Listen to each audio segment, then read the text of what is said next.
In the 18th century, as per their ambitious global plan, the French expanded influence in India, capitalizing on the decline of the Mughal Empire and the fragmented political landscape. They indulged in the native courts with the help of key military and diplomatic figures. One of the most notable French flag bearer in this was the brilliant soldier diplomat de Bussy. Acting as a proxy ruler in Subedar's court, he not only defeated and subdued Marathas but also opened the road for European companies to get territorial gain deep inside the Indian subcontinent, a strategy later adopted successfully by the English in more fortunate circumstances. The French direct intervention in the Deccan began with the Battle of Jinji in 1750, when Nasir Jung, the Subedar of the Deccan, was defeated and killed. And with the support of allies Dupleix, the French governor installed Muzaffar Jung as the new Subedar, extracting significant territorial and financial rewards. Further sensing internal threats, Dupleix urged Muzaffar Jung to swiftly secure Golconda and Aurangabad, for which he also offered French military support. Considering the mission's importance, a French detachment under the command of battle-hardened de Bussy was made available, who was persuaded with a significant financial incentive for him and his soldiers. But during the march, the situation changed fast and dramatically, as Muzaffar Jung was killed by his own chieftains from Kadapa, prompting Bussy to install pliable Salabat Jung, the third son of Nizam, as the new Subedar. The move further entrenched French influence, as Salabat Jung was grateful for French support, confirmed existing grant to the French along with the new territories, and also generously rewarded the French contingent, including Bussy. The contingent continued marching and managed to avoid conflict with the Maratha chieftain Mulhar Rao Holkar by paying a ransom and successfully entered Golconda, sieging leftover treasury. Although initially intent to stop at Golconda, Salabat Jung persuaded Bussy to accompany him to their capital Aurangabad, citing threats from rivals and internal court treachery. Dupleix also approved the extended campaign, sending more reinforcement. Accordingly, in mid-June 1751, the contingent reached Aurangabad. Salabat Jung again compensated the French handsomely, reaffirming and keeping them in their essential role in his administration and military. Recognizing the ruler's weak and indecisive nature, Bussy skillfully managed his relationship with Subedar and his court. He knows how insecure Subedar was. Therefore, Bussy positioned himself as the dominant advisor, leveraging the presence of his troops to exert influence. However, Bussy's influence extended far beyond the foundation of his power, that is, his trained and disciplined force. His true strength lay in his deep understanding of Indian culture and native elites, which was acquired through years of interaction with high ranking officials. Therefore, Bussy formulated a clear strategy capitalizing on Salabat Jung's supple nature to effectively implement his plans. The Subedar of Deccan held both moral and physical power for areas situated between the Vindhya mountain range and the disorganized Mughal Empire in extreme southeast India, leveraging the authority of Mughal. Bussy used this dual power along with Subedar's dominance over southeastern India, that is Carnatic, as a potent tool to assert French influence during a period when Mughal prestige was significantly waning. Further, despite making peace, Maratha Peshwa Balaji Rao quickly turned against Salabat Jung, thwarting French hopes for an alliance. They opened dialogue with Salabat's rival, his elder brother Ghaziuddin, who was in Mughal's Delhi court and also sought English support. Though English had not done much due to their preoccupation at Madras and Bombay, Balaji and Raghuji Bhosle mobilized a massive force, causing significant concern for French commander Bussy. But for him, this was also the opportunity to demonstrate French military power to Marathas. Therefore, despite widespread panic in Aurangabad due to the Ghaziuddin advance with 150,000 troops from the north and the Balaji Rao approach with 100,000 from the west, Bussy remained calm, rejecting calls for negotiation. Instead, he advised a bold counter-offensive, urging the Subedar to march on Pune, the seat of power of Peshwa, reflecting his strategic acumen, guts, and leadership.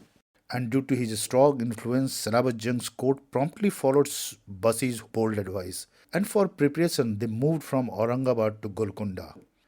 And then Subedar advanced with his large but irregular army to Bidar, accompanied by Bussy's 500 disciplined French troops and 5,000 trained Sipahis.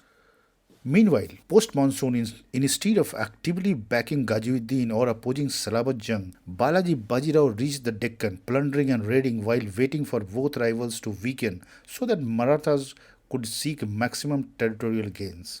But Bussy's strategic march disrupted his plan. And when Bussy moved beyond Bidar, Maratha awakened and renounced all thoughts of Deccan invasion and moved back in defense for their dominion.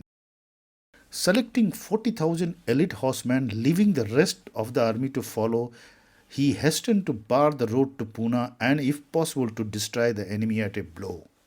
The Subedar and Bussy had just left Bidar en route to Pune when they learned the approach of the Maratha, and in accordance with the Mohammedan tactics, they formed up and awaited their attack. Bussy planted his guns consisting of 10 pieces as to cover the ground over which the enemy must charge. He also placed his infantry in line of support and calmly awaited the approach of Balaji. It was indeed the first time the Maratha had met an European enemy on the regular open field. Maratha were at that time the rising power of Hindustan and were best in form. However, these fearless warriors had not yet abandoned the tradition that had made them a formidable force. Their superb horsemanship, long endurance, and ability to move without tents, baggage, or other supplies other than those carried by each individual soldier on his horse, combined with the daring tactics, made them superior to Mughal armies. Well aware of this, Bussy, full of confidence, waited for the attack, and it came. The clouds of dust, the loud tramp of countless horses forbade nothing else. It was clear that the 40,000 of the choicest Maratha horsemen, headed by their Peshwa, were about to endeavour to surpass all their former deeds of valor. They charged at full speed, without any orders, with their spears and swords in hand, shouting victory. But the nerves of the little band of Frenchmen were not shaken. Standing at their guns, they waited coolly for the order of their commander. And when it came, discharges of grape and canister, not single, but continued, combined with a never-ceasing file firing from the infantry, told the Maratha horsemen what kind of enemy this was against whom they were fighting. The result was never doubtful. After a few rounds, the Maratha horse could bear no more, and they turned their horses' heads and disappeared.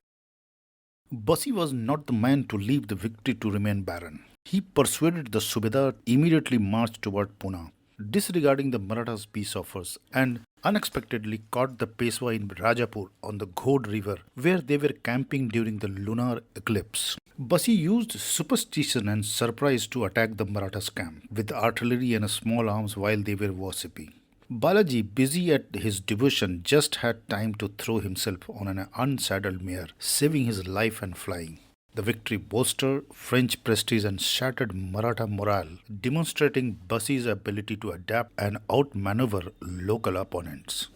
Facing persistent but ineffective harassment from Maratha forces, Bussy proceeded towards Pune, demolishing towns along the route, reaching Koregaon on the Bhima River within 20 miles of Pune.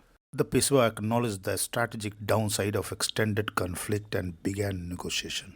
And with the looming threat of Ghaziuddin and the internal discontent of his army due to the unpaid wages, Salabat Jung, with the tactful support of Bussy, also sought peace with the Marathas.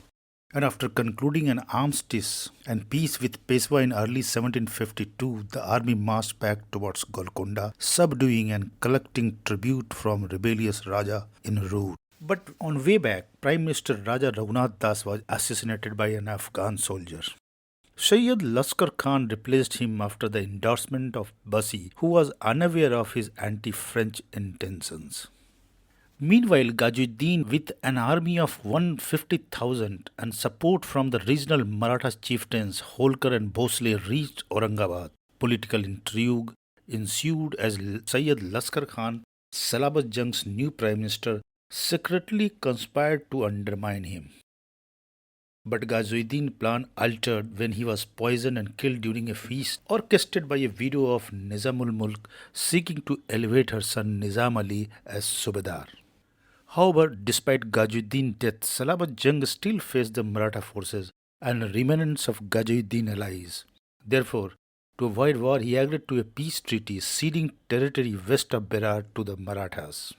But beginning 1753, Bussy faced significant challenge due to his illness and his temporary withdrawal to Masulipatam in a mood to retire, leaving his second in command M. Gopal in charge. But Gopal struggled to manage, leading to unrest among the French troops when Sayyid Laskar Khan squeezed the financial support.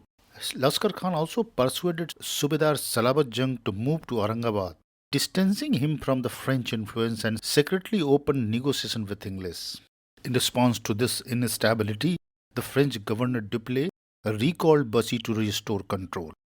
Bussy swiftly reorganized his scattered forces in Hyderabad and quickly marched 500 miles to Aurangabad, pressuring Laskar Khan to resign and secure Salabat Jung's trust.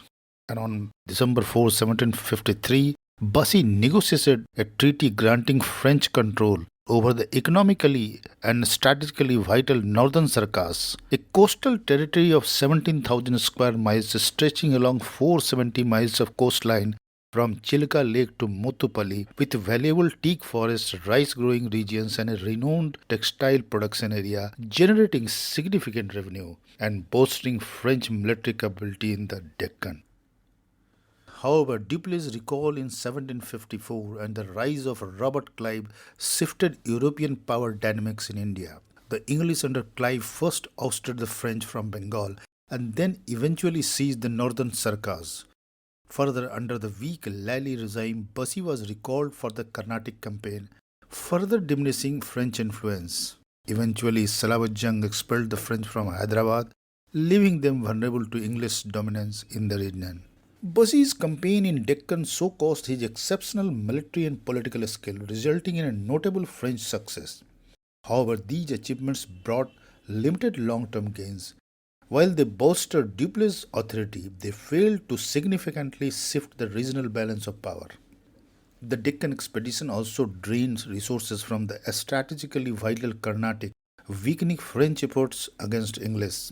However, Bussy's campaign not only illustrated the potential for European dominance in the local court but also exposed vulnerabilities such as internal intrigue, financial instability, and resistance from local nobility. However, his strategies later might have influenced Robert Clive, who, with superior resources and a stronger position, overcame similar challenges in Bengal to achieve lasting successes.